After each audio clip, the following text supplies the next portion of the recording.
Hello everybody and welcome to Arcane Update, where we update you on the latest happenings in the best communities around. Tonight's first story is one we're sure you've heard about already, as it's been referenced on nearly every platform we've seen. Paramount's Halo series has been cancelled after just 2 seasons. With general audiences and Halo fans alike bemoaning the show's existence, it's almost no surprise that the series didn't last long enough to see its 3rd installment. This adverse reaction mostly stems from some of the creative liberties taken during the development of the show. One such liberty was the fact that Master Chief, the show's main character, and one known for being largely a mystery, always wearing his combat helmet, revealed his face throughout the majority of the TV show, something that was never done in any of the games. Now, despite all this, 343, the video game studio behind Halo's development, left things off on a rather positive note, stating, "We deeply appreciate the millions of fans who propelled the Halo series to be a global success, and we remain committed to broadening the Halo universe in different ways in the future." They said, "We're grateful to Amblin and Paramount for their partnership to bring our expansive sci-fi universe to viewers around the world."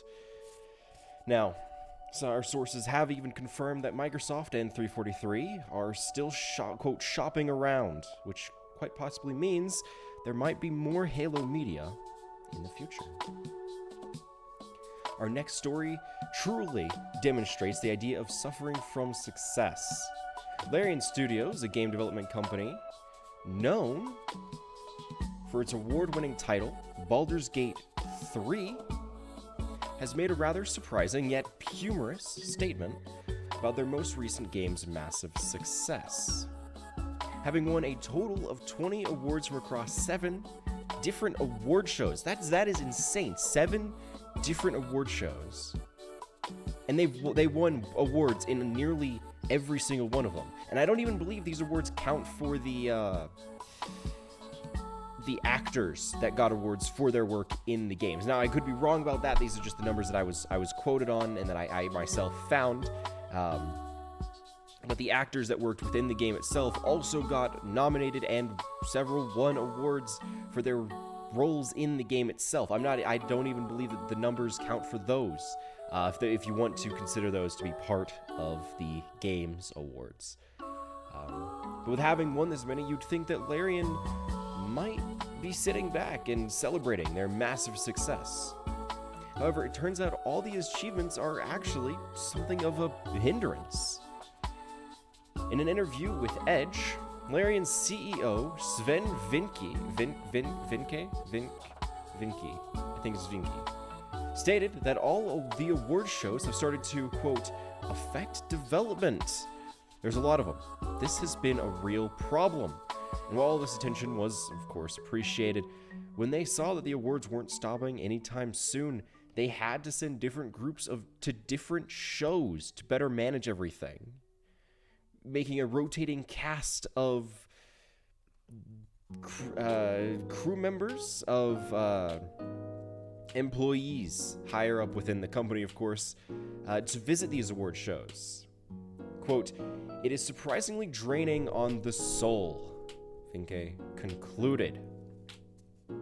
Now, I don't even know where to begin with that. I mean, great on them. I myself have played Baldur's Gate.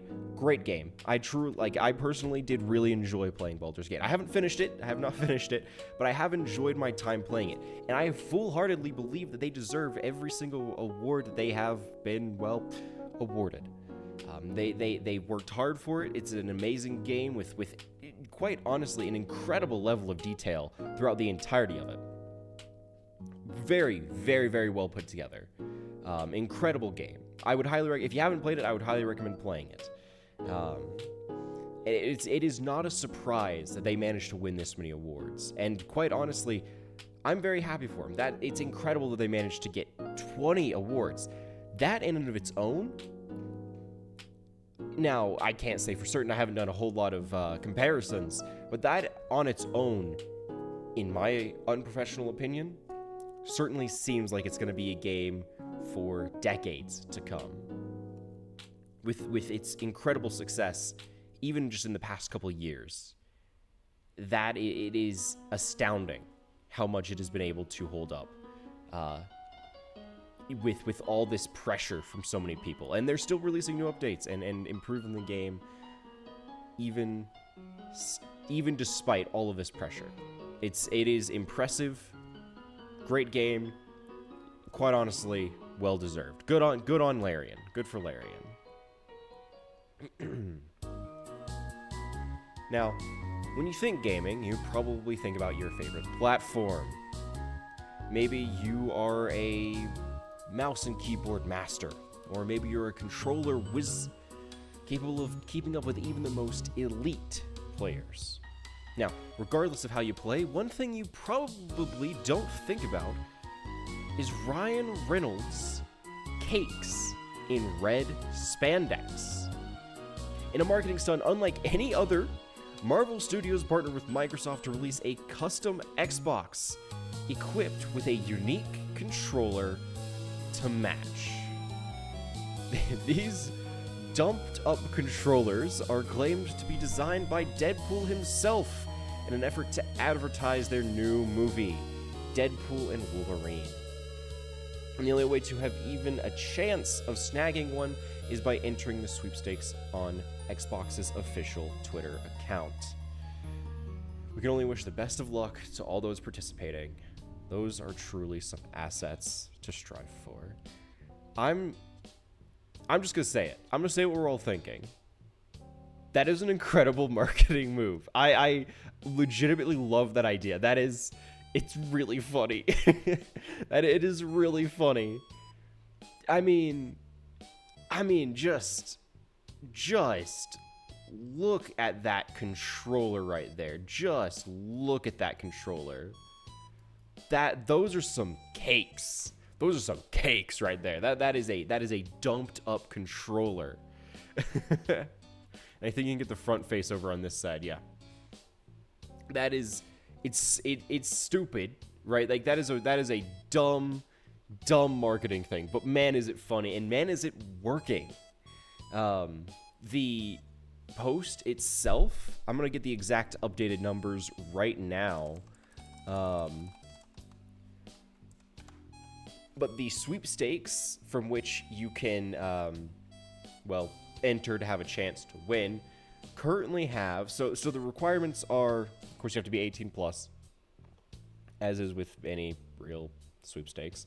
But you have to follow the Xbox account, and you have to repost with their special hashtag, right, to have a chance to win the console and the 2 controllers attached. The current repost amount, right, so not including their follower count, which is in the millions, right, that's irrelevant. But just looking at the number of retweets, they're at 263,000 retweets. You have a 1 in 263,000 chance of winning this console, at least if you were to enter right now. For context, this is probably what are the odds of winning the lottery? Just so I have a point of reference. Yeah, well, the odds are better than winning the lottery, which, you know, is not it's not saying much. I figured this would be the case, right? I figured this would be the case. But just for context, the odds of winning the lottery are 1 in 300 million. So the odds are better than winning the lottery, but that's still an astronomical number, 263,000. And that is, of course, not including any outliers that didn't include the tag or bot accounts or anything that might be trying to cheat it or completely miss the point of it. Regardless of setting those aside, the number is quite honestly staggering. 263,000. That is an insane number. Wow. Jeez. I would be tempted to join the sweepstakes myself if if I wanted to run the risk of that. But of course, if you yourself are interested in joining those sweepstakes, you can do it yourself by going into the official Xbox Twitter account and following the account and of course reposting the announcement. Insane. And I wish everybody the best of luck in quite possibly winning that. Alright, make sure to stick around, as later we're covering a roleplay game that will both crush you with nostalgia and cuteness alike, as well as an interesting new change in Magic's booster packs in their upcoming set, only on Arcane Update. Alright, I'll be right back, guys. I'll be right back. You stick around, okay? All right. Yeah, okay. Yeah, okay. All right. You guys stick around. Okay. Okay. I'll see you guys soon. Okay.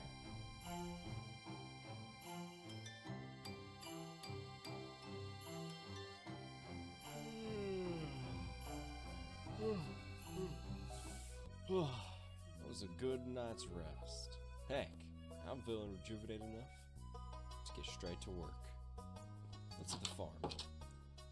And there ain't no work I love quite like milking my beloved cows. How's you doing, Bessie? How's it going?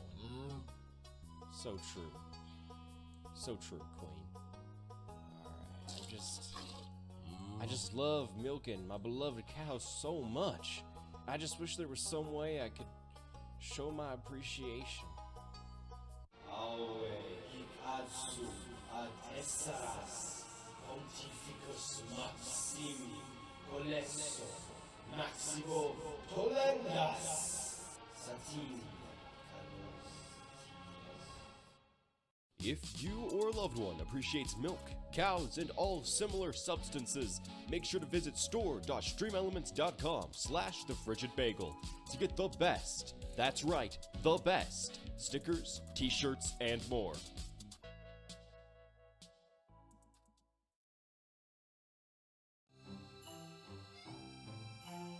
Welcome back, everybody. Welcome back. So glad to have you join us again. It is currently 2:22, so we're moving on to our next segment of the day. If you missed the last one and would like to see some of the latest news in video games, make sure to check out the VOD. It'll be available both here on Twitch after the stream and up on YouTube on our VOD channel, the Frigid Bagel VODs. We regularly post all our VODs there just in case you miss a stream. Magic: The Gathering, a popular card game, has most recently been stepping into the world of furry mischief known as Bloomborough. In its latest set, players will be able to cast spells and use creatures from among a most cuddly variety. From spellcasting otters to brave little mice to the most devious of rats, there are few woodland critters that don't make an appearance in this expansion. One thing that's being introduced in the set is a new type of booster pack, one being referred to as a value booster. Each booster pack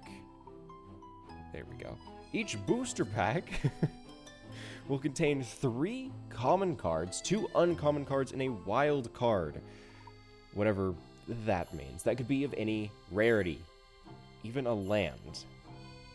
These packs are being labeled as a, quote, budget-friendly way to experience Bloomborough. While at the same time of this broadcast, or rather, at the time of this broadcast, there isn't an official MSRP with a play booster, or a pack containing 15 cards with a guaranteed rare, a land, and 2 wild cards, among the commons and uncommons, is listed at an average of $6. We can only speculate just how much value are actually in these new packs. I myself, I've been in the Magic sphere for a while now, right? I've purchased Magic cards for years. I've been deeply invested in the whole thing for such a long time. I don't know how to feel about these value boosters. On one hand, I absolutely appreciate the intention behind it, right? Having a value booster is a cool idea. The fact that there are booster packs that are budget friendly, that most people could be able to afford, is a really nice sentiment. I think that's a cool it's a cool idea. However, the fact that each value booster contains 3 total cards is rough. Now, of course, I can understand why, if you're having something that's supposed to be budget friendly, you don't necessarily want to include a rare that could completely destroy the value of a value booster, because then they'd be artificially inflated, right? If a value booster that has an MSRP of like $2 has the same odds of, well, they aren't going to be the same odds, but can pull a card worth $20, right? They're going to be artificially inflated to be $4 or $5, which is just below the price of a normal play booster. Which, of course, causes issues in that whole economy, and therefore defeats the entire purpose of a value booster. So I understand why they're keeping it at such a low number of cards with no, or a very slim chance of there even being a rare. But I don't know, 6 cards, it's difficult to justify spending any amount on 6 cards. Even if it is for the set, which I am personally very excited for, right? I haven't talked about it a whole lot on stream, mainly because I didn't really have the opportunity to. But personally, I am very, very excited for this upcoming set. I really, really want to enjoy Bloomborough. I think it's going to be really fun. I mentioned it briefly, but the idea being that the cards are all set in this woodland environment, or a setting of little furry creatures that you could play as a mouse, or as a bird, or as an otter. I think these are really cool, and I'm actually genuinely very excited for this set. I am legitimately very excited for this set. It's such a silly thing for me to be getting excited over, but like, the whole way that I play the game, the entire way that I play Magic, right? Of course I want to win. Of course my goal behind any game Magic is to win. Right, that is, of course, my intention. However, when I make decks, whenever I craft things, it's about fun. I want it to be as good as it can be, right? But the concept and the execution has to be enjoyable for me. It has to be a fun thing to play. And of course, winning is a plus. But I have plenty of drafted decks, and I own decks that aren't great. Like, they're not good. They lose the majority of the time, but they're fun. They're really wacky concepts, or they're just something I'm really excited about. Some examples would be like, I have at least drafted. I don't own it, but I have drafted a deck around dogs. Right, dogs themselves have almost zero presence. Right, there are very, very few dog cards amongst the vast majority of cards in Magic. There are very few dogs, at least in the colors that I'm choosing, which it sounds like mumbo jumbo to a lot of people, but that don't play the game. But yes, I myself like to make wacky decks with silly little concepts, and the fact that this entire set, okay, hang on, this is my stream. I could be excited if I want to be excited.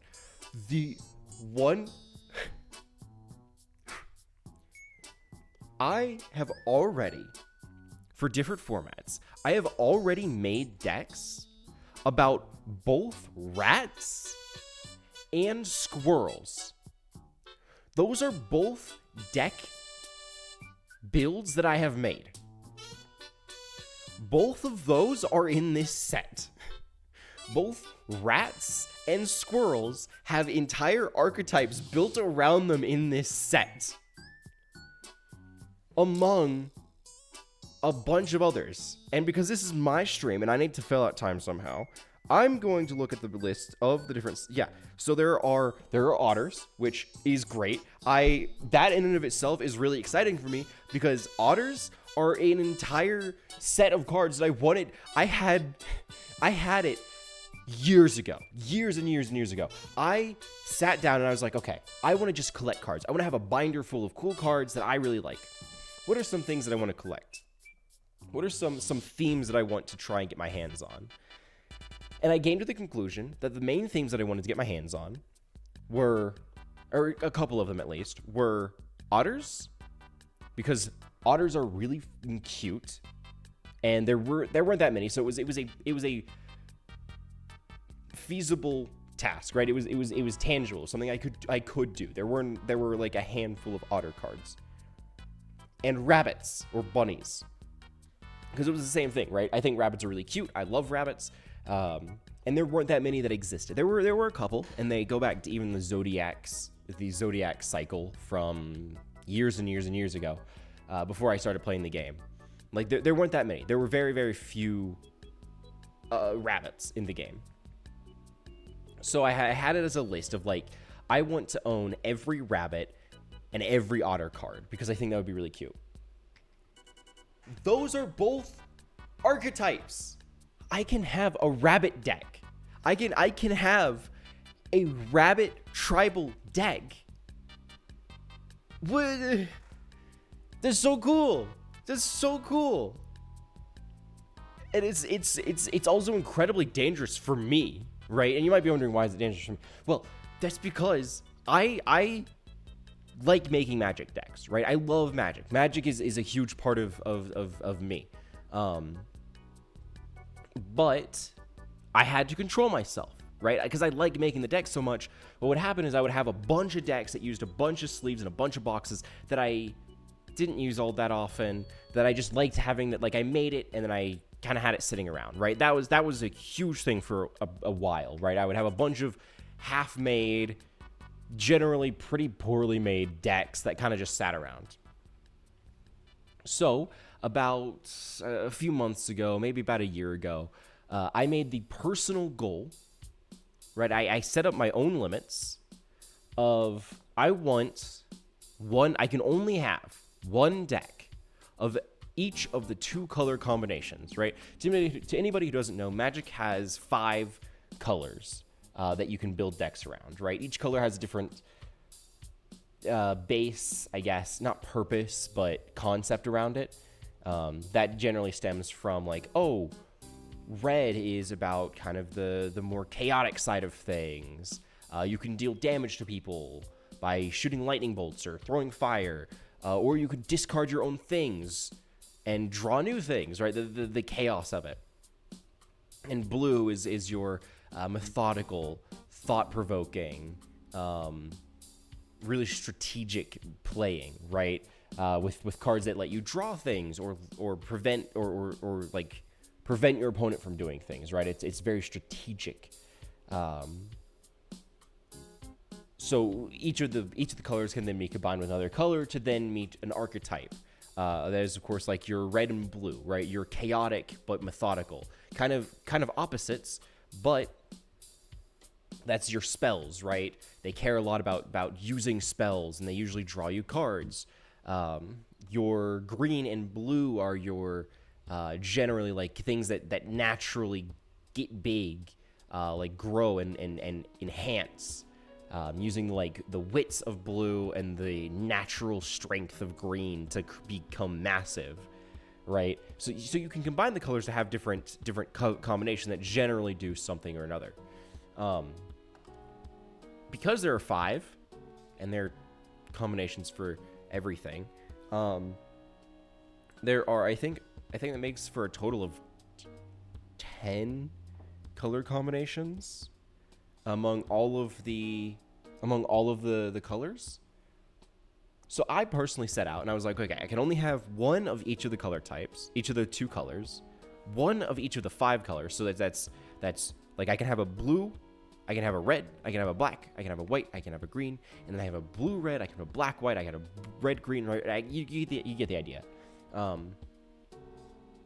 Then and then I gave myself a little bit of leeway for having an additional deck that ties to lands more than colors.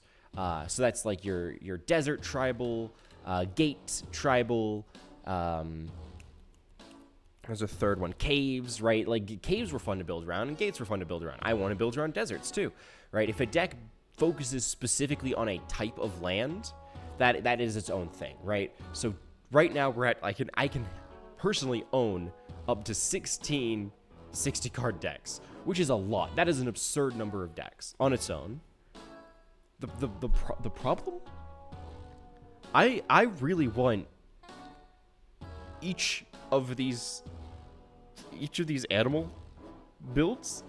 I think it would be really fun to have a squirrel deck and a raccoon deck and a mouse deck, right? These would be so fun. But I don't know. Like I talked to somebody about it, and they said like, oh well, you can just have them. You can just have the extra decks. Why not? It's because I would have way too many. That's gonna be 10 on top of the 16 that I'm limiting myself at. That's what? That's a third? Just under a third of my entire allowed collection? Just because I really want animal decks? Like that is, and not to mention the cost it's gonna take to buy all of those cards to make those decks. That's its own issue. The baseline problem is the fact that I'm not allowing myself to have that many. It's absurd. But I don't know what to do because I really want to have a squirrel deck, but I also want to have this weird wacky plant deck that I've been brewing, but they're both the same color combinations. And that's not to mention all of the color combinations I don't already have. So like technically I could have a red white mouse deck, but I've also been making and personally building a red white dog deck. But I can only have one of the color combinations, so do I want mice or dogs? Because like the money that's gonna cost, the money that it would take to build one of them is probably equal to the money it would take to build the other one. So like I don't know what to do. Like they both seem so fun. But yes, that is my personal issue I've been having. I'm very excited for the set. I think it's gonna be very fun. Very, very excited, and I'm going to share that excitement. So I'm going to share that excitement with everybody I possibly can. Streams are going to be built around Bloomburrow, 100%. Not a doubt in my mind that I will absolutely stream about Bloomburrow once it is released, because it is currently not released. But once it is, oh boy, just you get ready, because I am going to obsess over it more than I already have. Small thing before we move on to the next segment. It's a very, very small thing, but personally, I'm a little disappointed that the spoilers have been, because essentially, if anybody doesn't know, when Magic releases a new set, they have something called spoiler season, which just means that the official Wizards of the Coast, the owners of Magic, partner with a lot of people in the community, whether they are just on social media or they make videos or whatever, what have you. They partner with companies and creators to give each of them the opportunity to reveal a card, right? So for example, let's say Magic reached out to me and they were like, hey, dear Bagel, we would like you to preview our card, the Claude Invoker or whatever, right? They'd be like, here's your card, go and announce it however you like. And then I would go and announce it, and I would probably have to use a tag that's like partner program or whatever, right? Like I would be responsible for announcing that this card is coming in the next set. The issue? It's not a big issue, but personal gripe, I suppose, is a good word for it. The spoilers for the main set of cards have seemingly completely stopped, or at least they're very, very few and far between, so that they can spoil things for the commander set instead. Which is cool and all, right? I too would love to have a squirrel commander deck. However, and this is a big however, I don't play commander. I just don't play commander. So all of these cool cards that they're previewing, like, oh, here's this really cool squirrel that would be great in a squirrel deck. Like, oh yeah, that's neat. This means nothing to me. because there's no format that I play in that will ever use that card. Which is such a bummer, because it's like, oh man, that card looks really, and it's in the wrong set. Like, it's just it's a roller coaster of emotions, and it breaks my heart every time. But like, at the same time, I know why. It is when I say it's a personal gripe, I mean it is a personal gripe, because Commander is by far the most, if not one of the most popular formats in Magic. I believe it is the most popular format, and I can kind of understand why, vaguely, but at the same time, and of course, I'm not going to discredit anybody that enjoys playing Commander, right? Commander has its merits, right? It is a fun format for a lot of people. I'm not going to discredit that. But it's also, from my personal, unprofessional perspective, it's not, dangerous is an extreme word. Dangerous is a very extreme word for it. It is, poisonous is also very extreme. I'm trying to think of the right way to phrase it. It's very frustrating to be as popular as it is. Just because, well, as cool as Commander is, it's not as welcoming to new players. 100 cards is a lot. A big 4-person table is a lot, right? I've heard about people that were new to the game and were introduced via Commander, and I'm like, that's not really introducing them to what Magic is. Either way, that is my personal gripe over. That's my personal gripe over. I had to get that out of my system. I've been holding that in for too long. All right, our next segment. Neopets were a childhood favorite. Releasing all the way back in 1999, this digital pet management game took the early 2000s by storm, boasting a staggering 150 million registered users. Neopets holds a special place in many's hearts. Recently, Neopets has been taking big strides to celebrate their 25th anniversary in November. These celebrations have ranged from digital accessories and goodies to real-life clothing in the past for their 24th anniversary. One thing no one has expected was the release of a Kickstarter, but not for anything on the website. No, Neopets has started taking the stride towards role-playing games. With their most recent Kickstarter already surpassing their $40,000 goal, the Neopets TTRPG boasts a new game where players can not only explore the vast lands of Neopia, but they also get to play as some of their favorite Neopets, letting them choose from over 50 species. That is an insane number of species you can choose to play as. I've played a few tabletop role-playing games myself, and 50 is wild. That is wild. That's not the only thing that the role-play game is taking from its website counterpart, however. The Kickstarter goes on to explain that players will also be given access to some of the game's most iconic features, such as pets, these itty-bitty critters that accompany your pet, cosmetic changes like paintbrushes or potions, and even the Battle Dome, where felled rivals can return to help you sharpen your skills. Now, from what we can see, this is a very ambitious project, but time will only tell just how much they're able to achieve.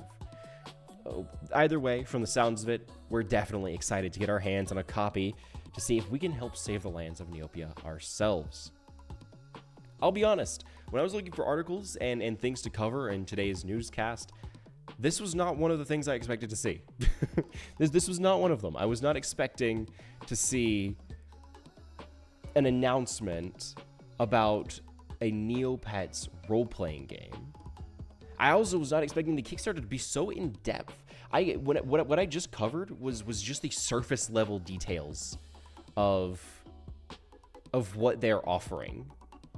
The number of things that they've included in their Kickstarter alone is insane. Again, 50 plus species is a wild number of things to play as.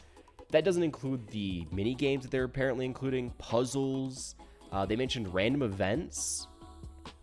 Honestly, I would recommend checking out the Kickstarter page if any of this sounds interesting to you. If you've played D&D or Pathfinder or anything similar, it might be worth checking out the Neopets role-playing game to get an order in before they presumably release it to stores.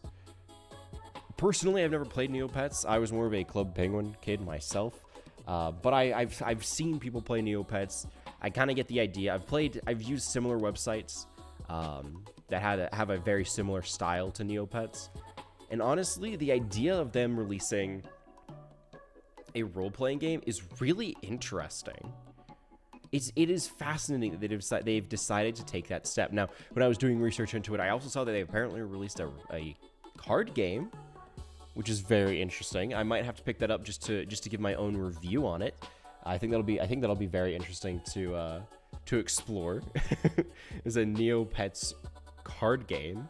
I might have to pick that up to review on Bagel's Binder. If anybody doesn't know, Bagel's Binder is just my separate YouTube channel where I talk about card games and board games and stuff that I really like. If you're interested in any of that, I recommend checking it out. I have only 2 videos. The production time is insane. The amount of time it takes for me to make a video is wild.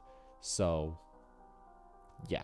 I haven't been able to produce as much as I've wanted to. But if you're interested in card games, if you're interested in board games, make sure to check out Bagel's Binder.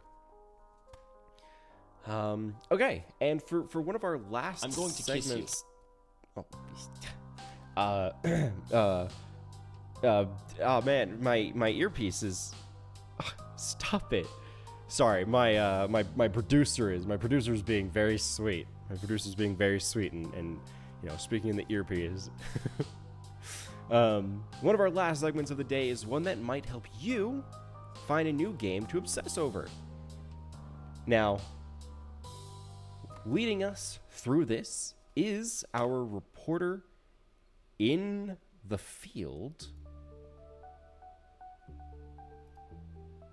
Let me get this set up. A reporter in the field. Yeah, okay, cool.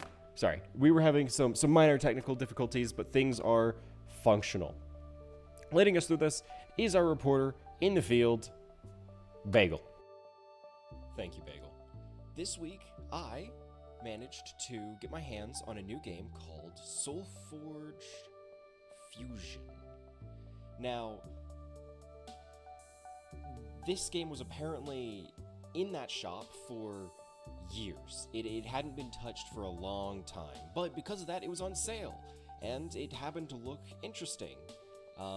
The concept, at least as it was written, was that you would get a, quote, algorithmically generated deck, uniquely made for you in a way, and that you would get 2 of those and you'd smash them together to make a fully formed deck from them that you would then play against other people with.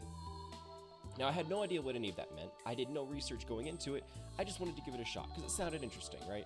The idea reminded me a lot of a game called Smash Up, which, if you don't know, is a similar card game, except rather than it being a trading card game, which this kind of is, you aren't supposed to trade the cards.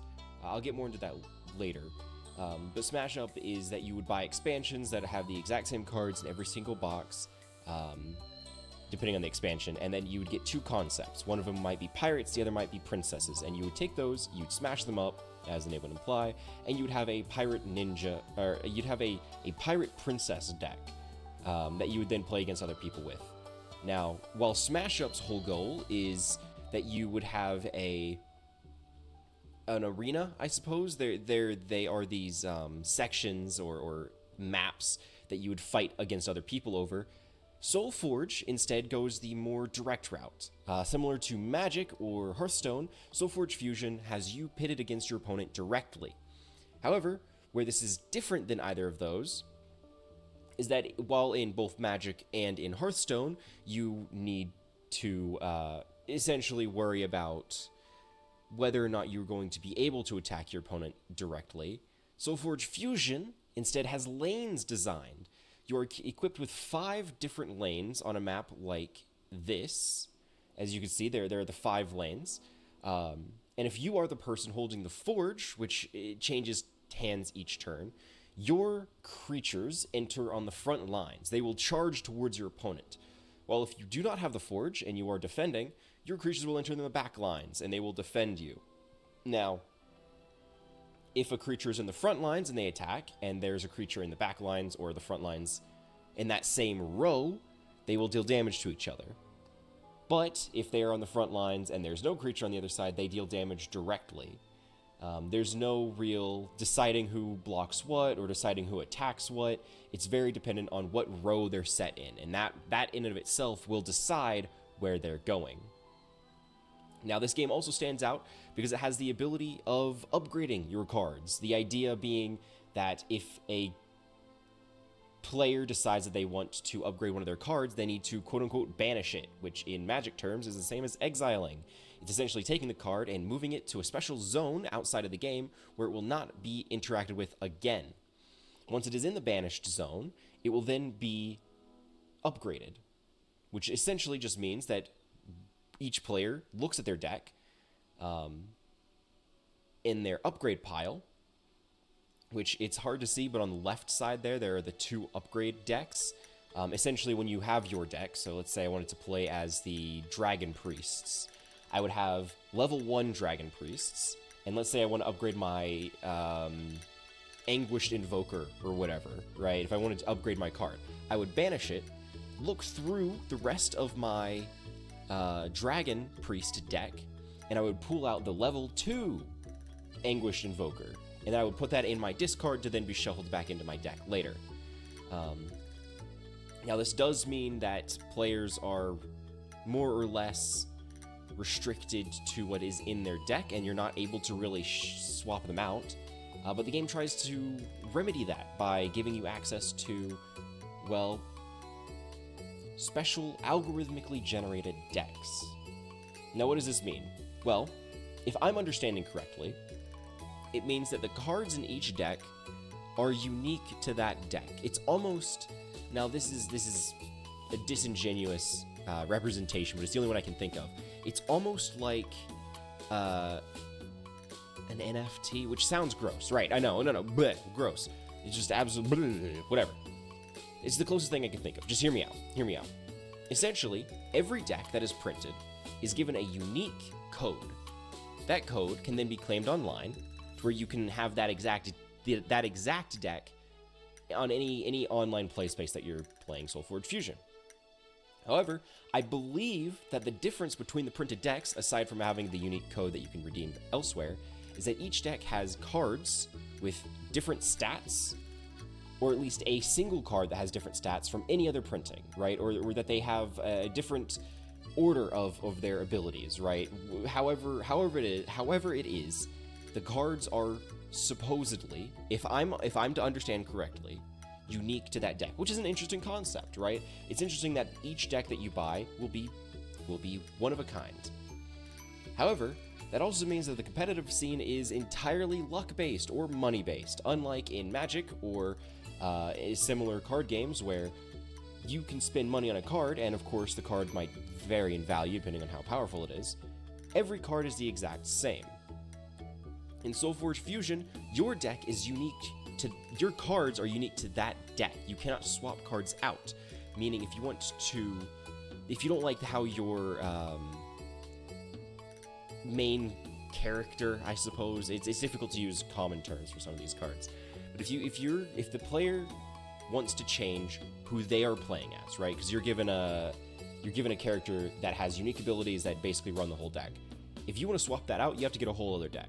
You have to get a whole new one, because I do not believe you're allowed to swap them out because the decks are unique to that card. Meaning there's very little personalization. You cannot make it your own. You have to buy a whole new one, which in of itself is frustrating to say the least. Now, the gameplay itself is relatively straightforward for the most part. You're essentially able to play one card per turn, or you're able to upgrade a card. You can do one or the other, and then you're able to do free actions, which are essentially activating the cards you have. If a card says it can be played for free under certain circumstances, you can play the card for free in addition to whatever else you were able to play. So on and so forth until damage is dealt enough to another player in which they take lethal damage and they lose the game. Overall, it's an interesting game. Now, for this segment, I have a special, one-of-a-kind system, never before seen, right? I have 3 categories I will judge this game on. Each category is out of 10, right? The categories are boldness, how original the game is, how unique it is. Grins is how fun the game is. Was it interesting to play? Did I enjoy my time playing? And lastly, the last category is loveliness, which is quite simply just the style or art. Did I enjoy how the cards looked? Were they simplistic? Were they understandable? Did they have really cool art? Was it standing out on its own merits from that regard? For these, I will give it, in boldness, a 7. The fact that it is a game I haven't really seen before, even though it clearly takes inspiration from other games, was an interesting experience. It was very similar to Magic's playstyle, but it did stand out on its own special ways, such as having the fact that each deck was unique, is not something I've ever seen before, gave it a higher score of 7. In Grins, it was an alright game. I did enjoy playing it for the most part. I do enjoy games where I can swap things up, so of course if I have the idea to buy an expansion, I can get more half decks that I can combine with the ones I currently have, and then have unique combinations that are hopefully going to be more fun and kind of add variety to the playstyle. However, at the same time, it was relatively confusing to get into, even though I have a pretty broad experience of playing card games, that it was just enough to where it was a lot of checking the instructions, at least early on. And that kind of knocked down its score just a little bit, just because it was difficult to really even get engaged in the first place. And lastly, we have loveliness. Was the game pretty? Did it look nice? Were the cards understandable? Well, yes, the cards were pretty straightforward. It was more or less like any other card game with similar stats. Of course, that'll be like your Hearthstone, your Yu-Gi-Oh, or Magic, where they are given a designated health and a designated attack damage, right? How much life they have, how much damage they deal in combat. That on its own was straightforward, but unfortunately the actual art of the cards itself felt uninspired. It was pretty mundane. It didn't really have the unique style I was looking for. It was very reminiscent of pretty much anything you'd find in Magic, or a similar or a sci-fi-ish Magic. The style was fantasy realistic, I suppose, is what I would refer to it as. But overall, it just didn't really strike me as engaging or unique enough to really get a higher score in loveliness, giving it an overall with 4. So the categories were boldness, grins, and loveliness, getting a 7, 6, and 4 respectively, totaling out to an average of 5.6 out of 10. An all-right game. You know, they weren't able. The game wasn't too long. I would play it again. I would play it again, but I'm not gonna go out and like try and get my friends to buy into it immediately so that I can have multiple people to play with. It was enjoyable, but it wasn't enough to really strike me as its own thing. Overall, a 5.6 out of 10 on my patent-pending BGL or Bagel scale. That is your Arcane review. Back to the studio, Bagel. Great review, Bagel. And might I mention, you are looking mighty handsome today. Well, dear viewers, that wraps up our main segments for the day. To end things off, we're actually hosting an open forum to answer any and all of your burning questions. So make sure to send everything you have our way. There it is. Hello, everybody. I'm sorry I wasn't able to say anything. You know, I'm trying to be professional throughout the broadcast. I'm not able to set aside and address everybody, but now's the opportunity for me to address everybody. So hello, Toucan. What'd you miss? Who's gonna tell them? Well, the whole newscast is over. That's the entire newscast. That's the whole thing. That is a little awkward. Well, hey, if you wanted to catch up on the latest in video game and card game and board game news, you can make sure to check out the VOD. It will go up live. It'll go up after we are done being live on either the Twitch page or Frigid Bagel VODs. You can find it on both of those places. Now, up on Frigid Bagel VODs on YouTube, I'm not allowed, like, as per my affiliate contract, I am not allowed to post it for the next 24 hours. But after that, it'll be posted there. So if you want it immediately, technically the only place you can see the VOD as soon as possible is going to be here on Twitch. Is Monopoly 2 coming out? No, unfortunately not. There is apparently a Neopets Monopoly. I didn't realize that's a thing. So kind of, if you want to consider that, to be Monopoly, a Monopoly sequel. It's okay. Everything's fine. I didn't even realize that. I was doing research into some of Neopets' releases, some of their ventures, and I came across the fact that they had made both a Neopets card game and a Neopets Monopoly. Which, you know, I can't say I'm surprised. Monopoly kind of partners with every brand that has a pulse. Monopoly partners with it. Whether or not they should is up to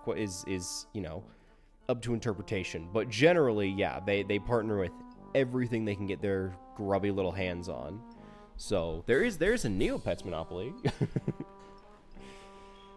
But other than that, man, this was a surprising amount of work. This was a really surprising amount of work. Like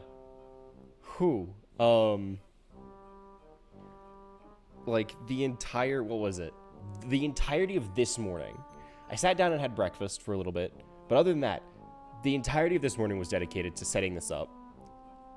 Majority of last night was set up, like, after work yesterday, so it must have been, because I know I made and had dinner, assuming I started it after 4. Sorry, I'm doing bagel math. I started cooking dinner after 4. Let's say I started cooking at like 5. Then it was probably done at about 6:30. Then I ate until maybe 7:30. So if I ate until 7:30, and I stayed up until 12. So at the very least, yesterday alone, I spent 4 to 5 hours working on things for today's stream. Mainly because I couldn't stream yesterday, so I had the extra time. And then today, the entirety of this morning, up until I started going live, I spent time working on the stream. This was an insane amount of work, surprisingly enough. Now, to be fair, a lot of that was things that I didn't even use. A lot of it is things I didn't use and I haven't used and I might not ever use. But there were things I prepared either way. But from here, I have no idea what to do.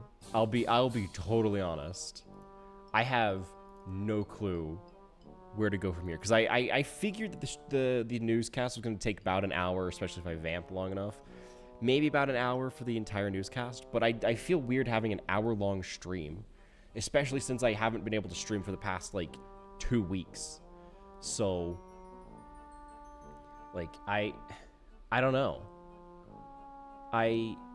Do I find it another game? Do I just end the stream and work on things for tomorrow's stream instead?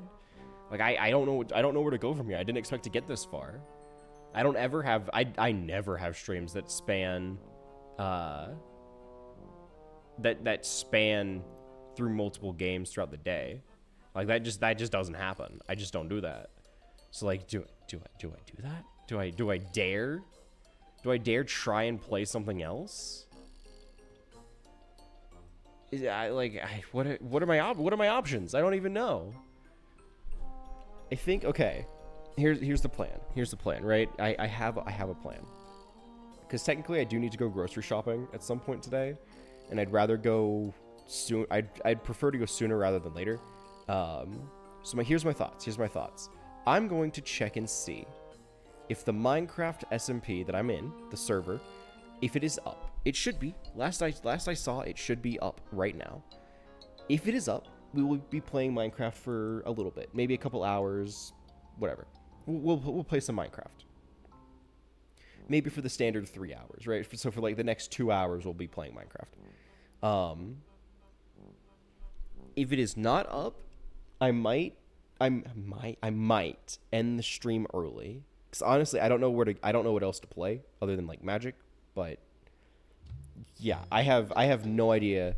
I have no idea what to do if Minecraft doesn't work out. So if the server is up, we will be playing Minecraft. If it is not, we will unfortunately end the stream early, because this was the main thing I was getting prepared for today. This was the primary thing. This newscast that I'm on right now was the main thing I was setting up for. So I have nothing else prepared.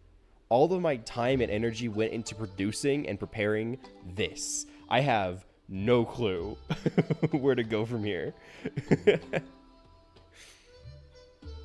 All right. Time for the moment of truth. Is the server up?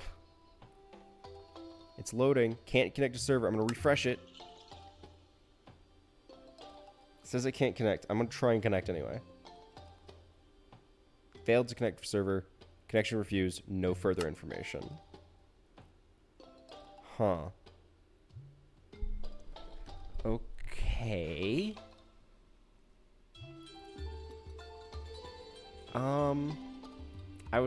Wait, is it not? Did it not get brought back up? Is it not online? Hang on, this is important. This is important. I thought it was online.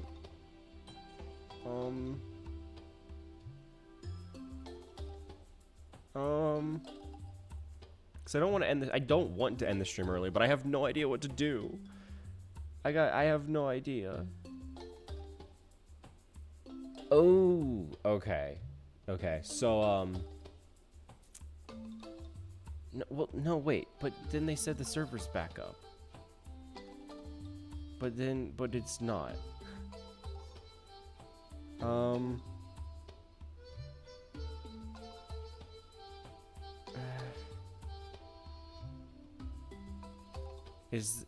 Is Koala online? He is. Okay, I'm gonna shoot him a message to see if the server's up. Just so that I know, because it's not in the announcements. So I'm gonna hang on. We're gonna chill here for a little bit. We're gonna chill here for a little bit longer. Just so I can. Oh my goodness! Hello, welcome. Thank you for the follow, Pixel Cat. Welcome to the cult. I'm glad to have you join us today. How are you? How are you doing? Sorry that things are. This is an awkward time for people to come in right now, because I'm currently trying to figure out what to do, because I just finished my entire news broadcast. I have no idea what to do now, so I am struggling. So I apologize that this is not normally what we do. Normally things are more interesting than this, but I have no clue.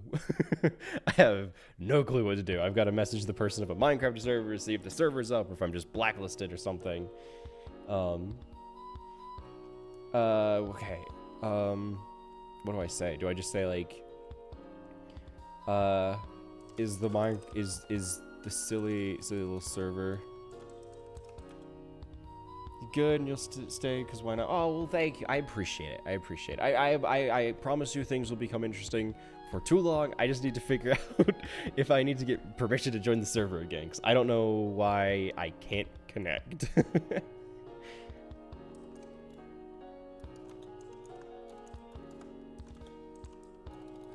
I might have missed something.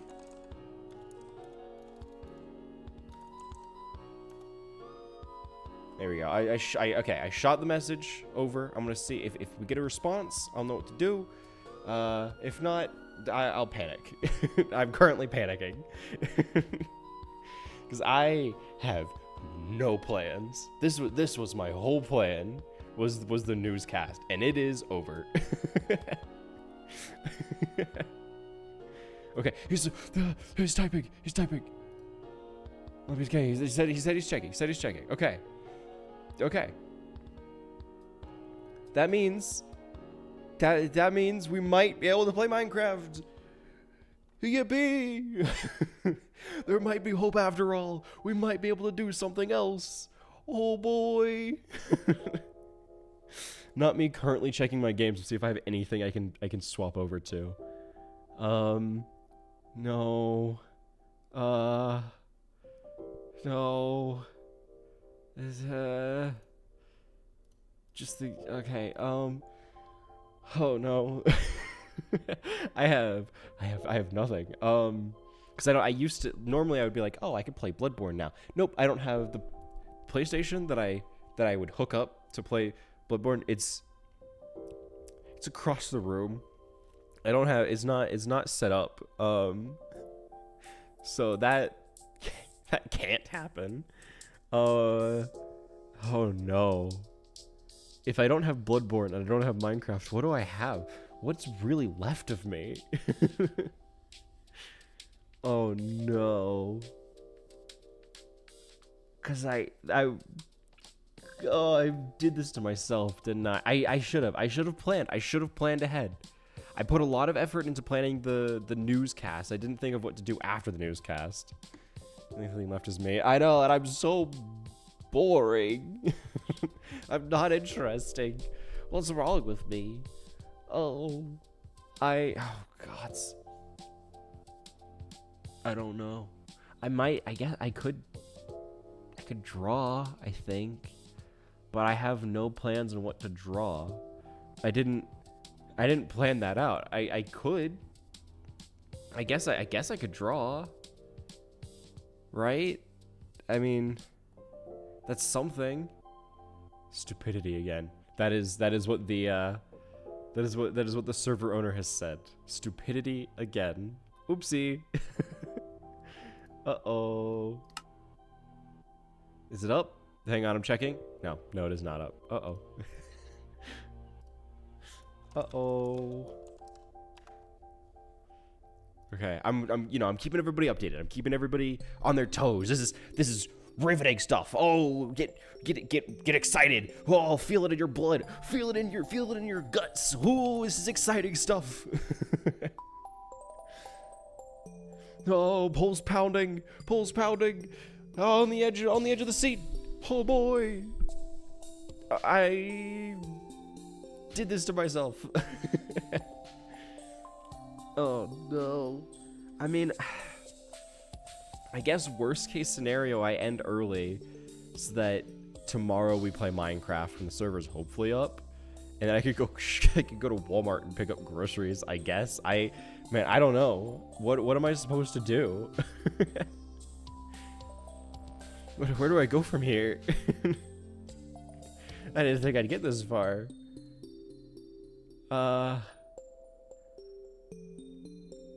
Man, okay, I will say, I could take this time to speak with everybody, right? Do a backflip.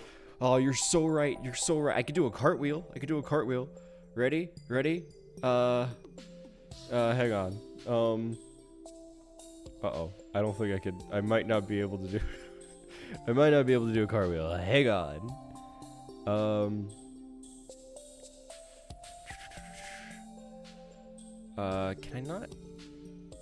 Can I really not rotate? I can stretch, but that's not what I need. I need to rotate. Whoa. Wow. Ooh, man. What a backflip. I was trying to see if I could grab the corner and like rotate it to like have it fully spin, but apparently, wait a minute. Whoa. Wow, whoa, I'm feeling dizzy. Ooh, oh man, my head is all dizzy now. Oh jeez. I did it. I did a cartwheel. You like it here? Oh, I'm glad. You know, it was the backflip, wasn't it? I bet that's what it was. I bet that's what got you. Okay, so the server's not up. I don't know if the server will be up. Okay, okay. I got back to my mindset. All right. So my thoughts are, I need more things to stream. I need to figure out what exactly I want to stream going forward. It's the atmosphere. Oh well, I'm actually really happy to hear that. I'm glad to hear that you're at least enjoying the atmosphere. Elden Ring. I could technically, I physically could, but to do that, I would need to get a massive HDMI. No, I would need a massive USB-C cable to stretch from the Xbox to my computer so that I can stream Elden Ring from my Xbox. And even then, I will be starting in the middle of a game. I will be starting in the middle of my Elden Ring game because I do not want to start over. So I've already started Elden Ring and I have it on the Xbox. So technically I could, right? Physically it is possible. However, I don't currently have a massive USB-C cable. And I don't know would people even want to see me starting in the middle of an already started game? Because generally people like watching Elden Ring from the start, right? Like they like seeing the progression. There will be no progression. There will be zero progression. Not to mention, to anybody who plays Elden Ring and is like a sweaty, like tryhard over it, you will hate me. I guarantee you. You know why? You know why you will hate me? Because I started the game as a magic build. I am currently playing as a sorcerer. And I use summons all the time. I use summons every opportunity I get. I specifically choose summons to make the game easier. And I love it. I love playing Elden Ring like that. I love using magic and spells. I know nothing about builds, I'll be honest. I'm assuming bleed build is just its weapons and abilities and stuff that causes the bleeding effect. If I had to guess, I casually play the game. I don't watch videos on it. I haven't seen any articles or read anything on it. I explicitly just play it. Like I know very, very little about anything. All I can tell you is that I use a summon that summons a skeleton because they're hard to kill by the NPCs don't kill them very good, and so they stick around for a while. And I use the mist spell. It's like silver dust mist thing that just creates a cloud of death. It's very fun. I'm having a great time with it. Nobody would appreciate it because there's very little skill. It's very much just me throwing down a cloud of this lethal mist, running away, letting them walk through it, setting out another cloud, and just training them through these until they die. And it's great. It works out very well. I've killed several tree guardians that way. I just set down the mist and I back off. And I think I also use like a meteorite spell or something. Like I pull up these boulders from the ground and I launch them forward. It's great. I have a great time with it. There's very little skill involved. I don't have to worry about rushing in and dying all the time. Makes my job so much easier. But overall, it is fun. I have enjoyed Elden Ring, and it's not like I don't want to stream it. I wouldn't be opposed to streaming it, but I just don't have what I need to stream it right now. Like again, I would need to get a massive cable, just to reach my computer, because there is no way my poor baby PC could possibly stream Elden Ring. I doubt it could even run Elden Ring. There's no way it could stream Elden Ring. My poor PC struggles streaming Apex. Like, there's no way it'll be able to handle streaming Elden Ring. I would like to, but just like, man, the things I would have to, the hoops I would have to jump through.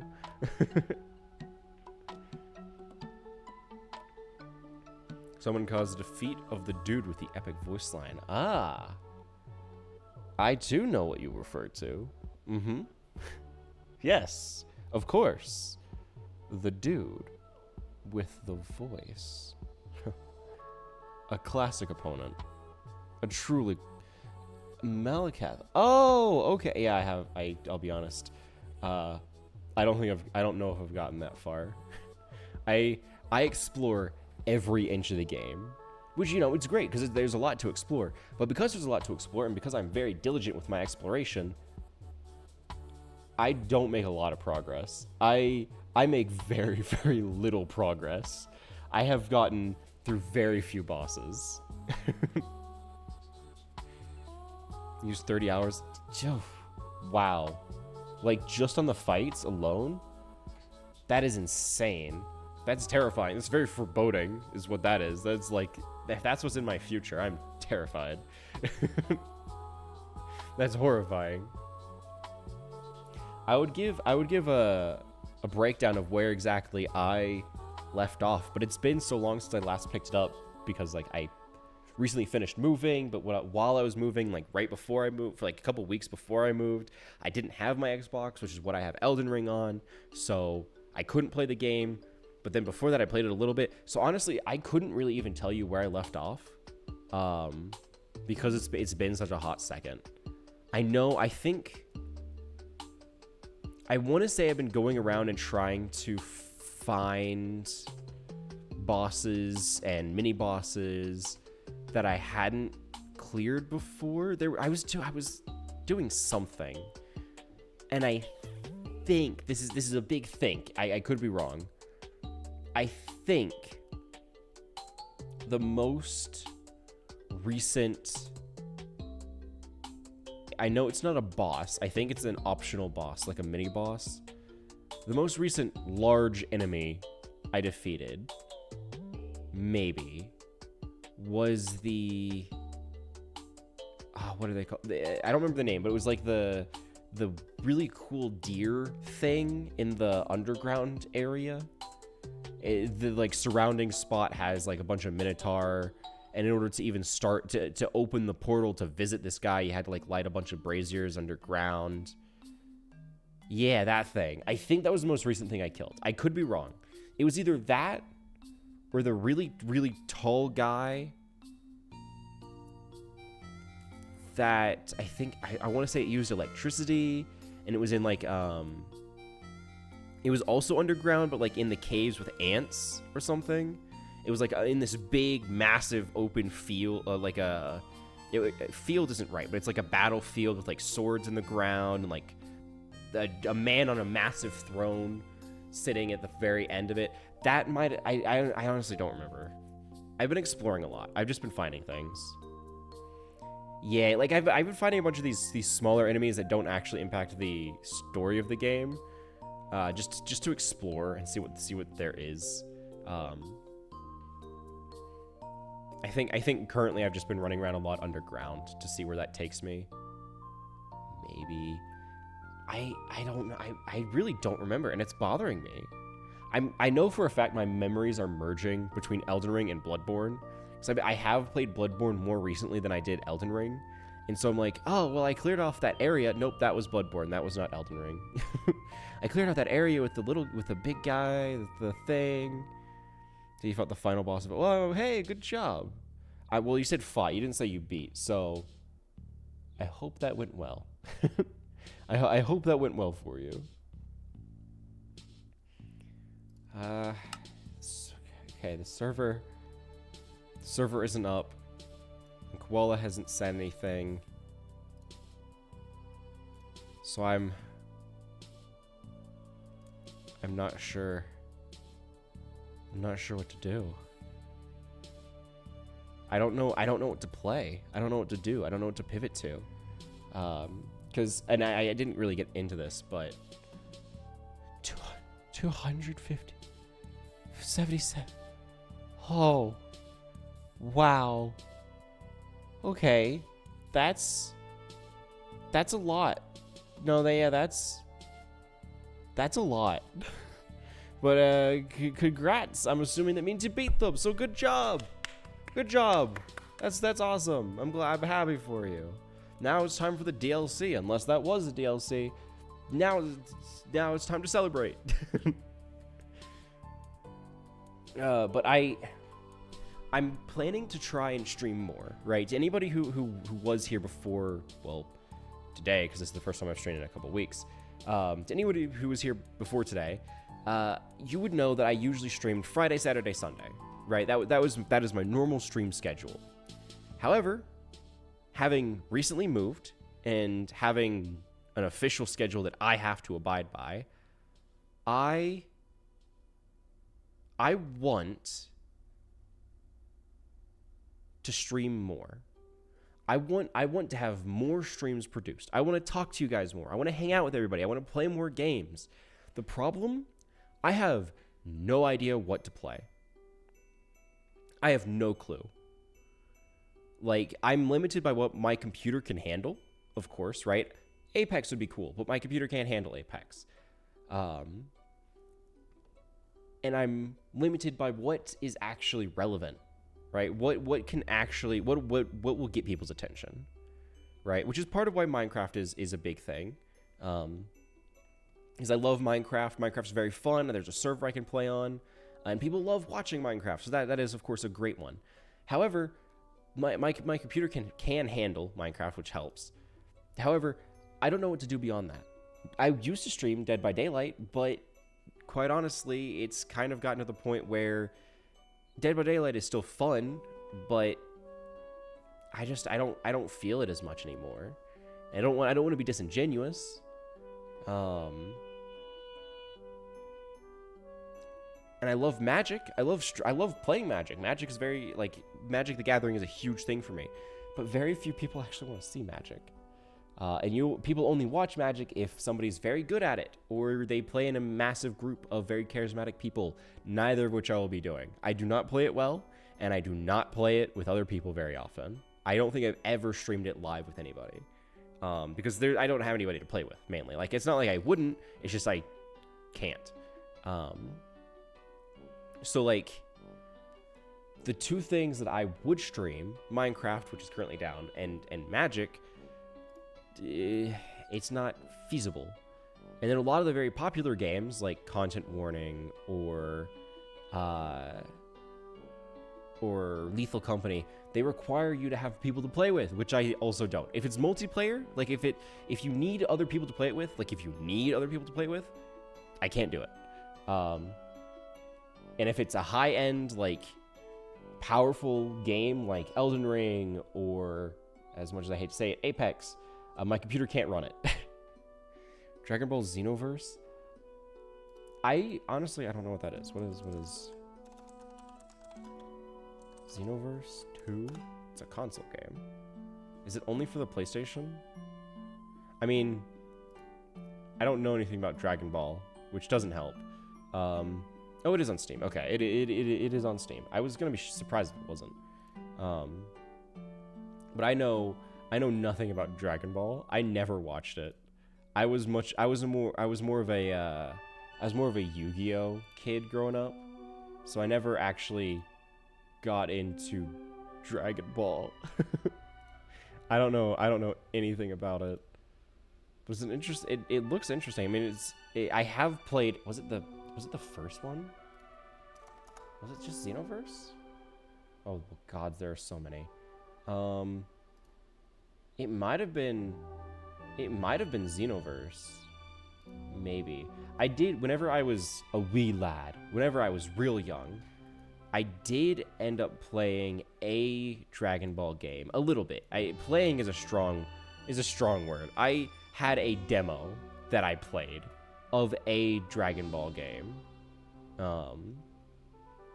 It was a Dragon Ball fighting game that I played on the PlayStation 3 as a demo. I never owned the game, but the demo, like, it let me play as a few different characters from amongst the roster, and it would always be against a bot. And every time you finished a fight, it would run through an ad to buy the game every single time. So I have played a Dragon Ball game, but like that is the extent of my knowledge with it. I haven't thought about that in a long time. That is a repressed memory. Okay, here, let's while I have everybody here, right? What is currently trending on Twitch, right? What is currently big? Roblox or Minecraft? Hardcore? I'm hesitant to go to Roblox for anything, mainly because I do try and keep my stream 18 plus, and Roblox typically attracts people that are not. Plus, I have no idea what to even play on Roblox. It seems like the kind of thing where you'd also kind of want people to be on it, or you want voice chat or something, both of which don't really work for me. Minecraft Hardcore. I did used to have a Minecraft Hardcore series, actually. It's interesting that you mentioned that. I think I've had... I was going to say I think I've had two. I think it was just one. I think I had one Minecraft Hardcore series, which I played, and I played it for a while. But the issue that I end up having... Because I love Minecraft. Minecraft's a great game.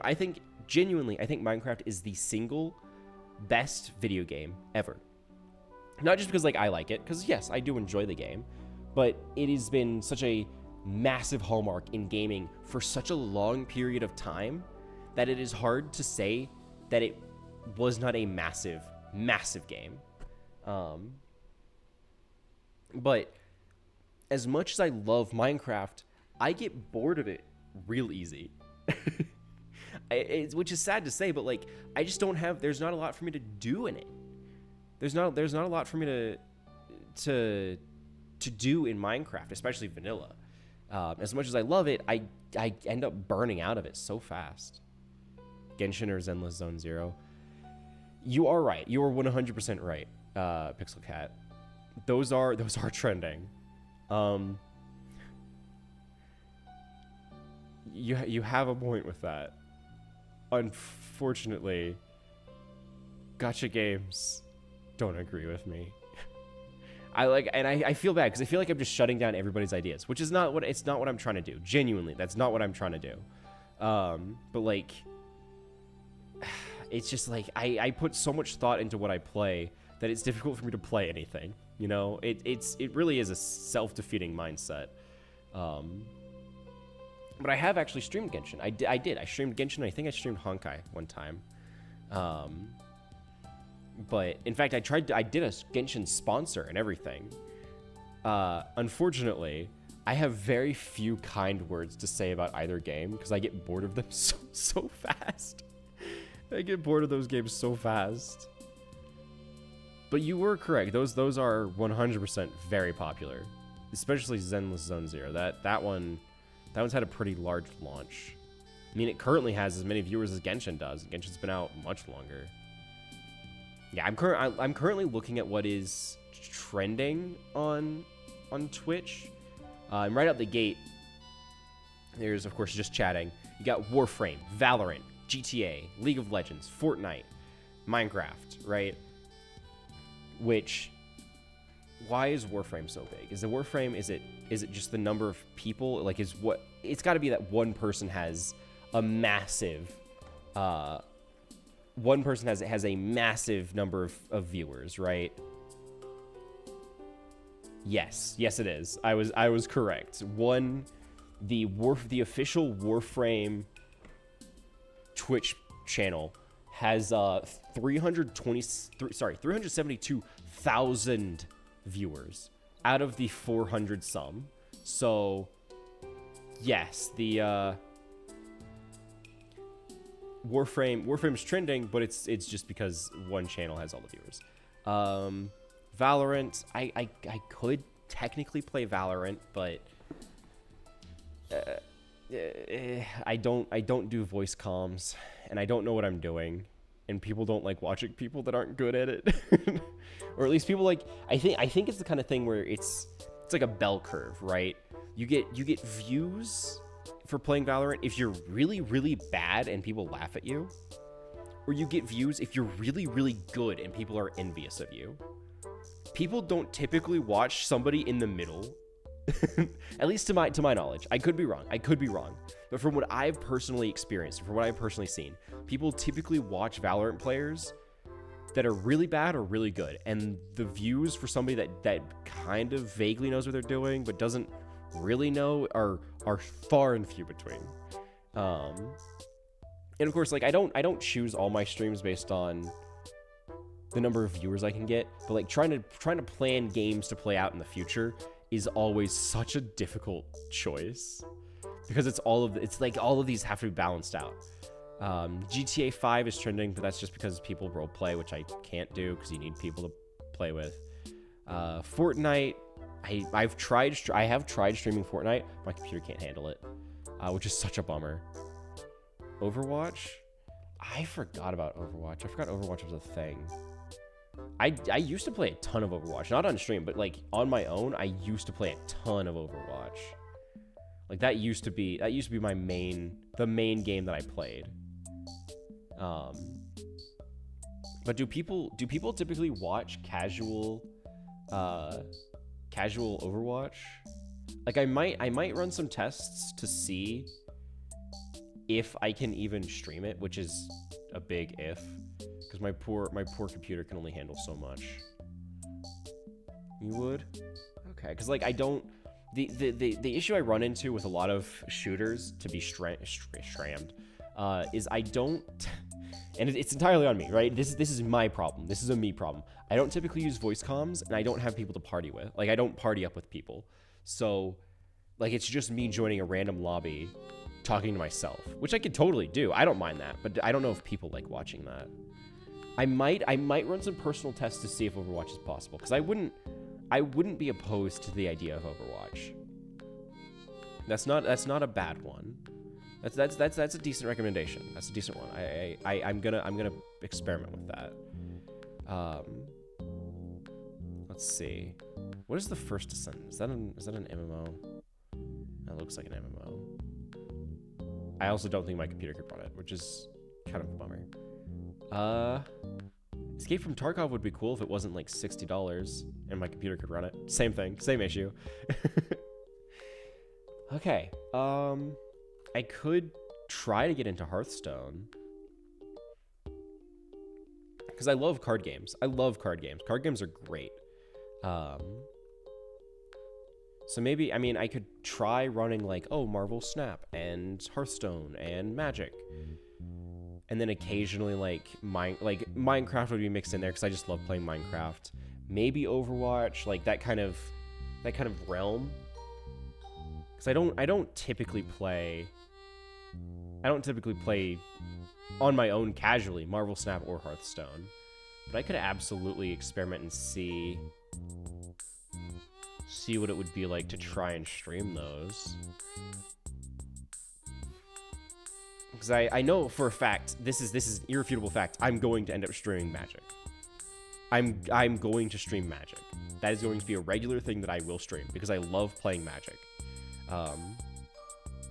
But I don't know anything about Hearthstone or Marvel Snap. And I have very, very little experience playing either of those. So I might play around and see what it's like to run those. We'll see. You know what?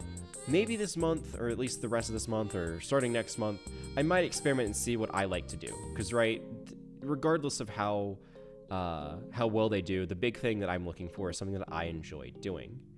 And so I might have to see what I like doing. I might have to see what games I enjoy streaming, what games get people interested in, what they enjoy watching. Because like I love card games. I love playing card games. I can't stress that enough. I just don't have much of a platform to talk about or share them. So maybe we'll see what I can do with that. Maybe I'll play around with some card games. Maybe I'll try Overwatch. We'll see. I think this is gonna be a lot of experimenting. This is gonna be a lot of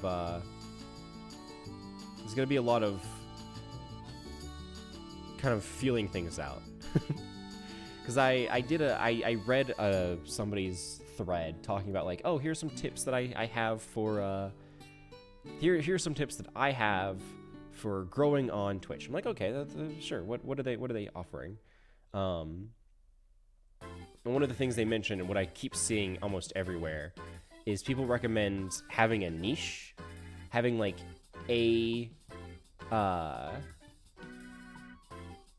having a category that you stream in, that you build content around, because that'll help like bring people in consistently. And yeah, absolutely. I think that's a great point. Problem is, I have no idea what that niche would be. I don't like Soulsborne games enough to like try and consistently stream those. Minecraft is great, but I don't want to only play Minecraft. Like it's a difficult line to walk. Say Portal. Is Portal trending right now? Because that did catch me off guard, I will admit. I did, however, I did beat both of the Portal games. I have played through and beaten each of the Portal games on my own. So I could stream. It's been long enough to where I probably wouldn't have the same I wouldn't remember every puzzle, but I have beaten all of them. I think what I'm gonna do, right? Tomorrow, okay, guys, look. Tomorrow we're gonna stream like normal. Nothing different is gonna happen tomorrow. Okay, tomorrow we're gonna stream some good old classic. So it looks like there's no. Okay, yeah, whatever. Sorry, I got a message from Koala. He just said like there's been some mix up on the server host end, so the server isn't live. So it's good. I don't know when it's gonna go up, but I can't sit around and wait all the time to wait for it to go back up. So here is the plan for today. Okay, tomorrow we'll be streaming Minecraft as usual, assuming that the server is up. If it is not, I will have a backup. I promise you that. I will have a backup. The stream will not be canceled. We will have a backup if Minecraft is not possible tomorrow, okay? So if we cannot stream Minecraft tomorrow, I will figure out something else. Do not worry.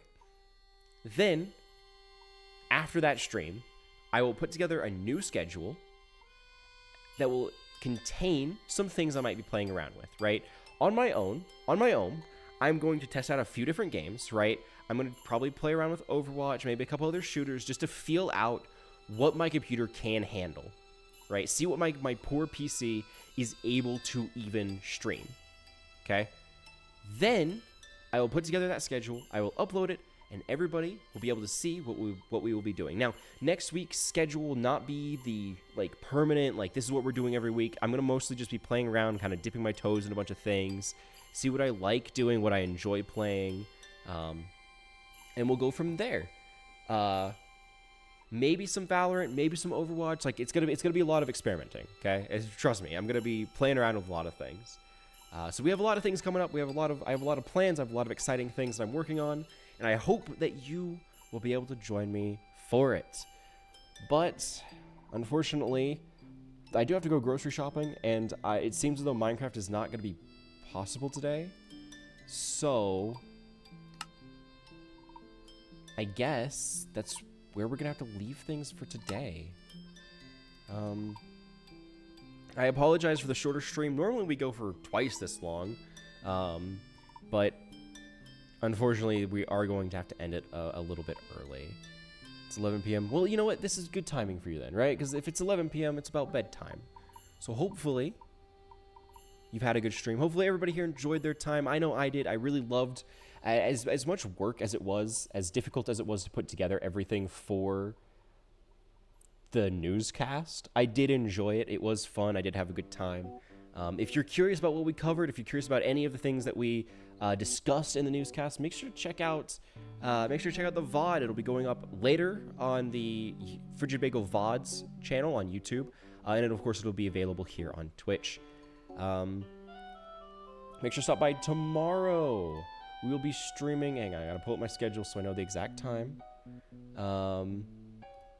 Tomorrow we will be streaming starting at 2 MST.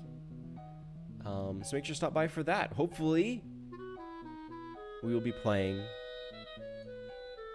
some good old Minecraft. And you know what? I don't usually do this, mainly because I don't have anybody to do it to. But why don't we go send out a raid? Why don't we go and raid LP? Yeah, how's that sound? LP always raids me. I never get to raid them back, and finally we're both online at the same time. Let's do it. You know what? Let's do it. Raid. I'm going to raid. Following. Give me LP. All right. Cool. Alrighty. Thank you everybody for stopping by. I appreciate it. Make sure to come by tomorrow. Thank you guys. Let's get in here. There we go. We're ready. Everybody get in here. Bye-bye. Thank you. I appreciate you. Thank you guys. Bye. Have a good one. Bye guys. Bye everybody. Thank you. Thank you for stopping by. I appreciate you. Alright, let's go.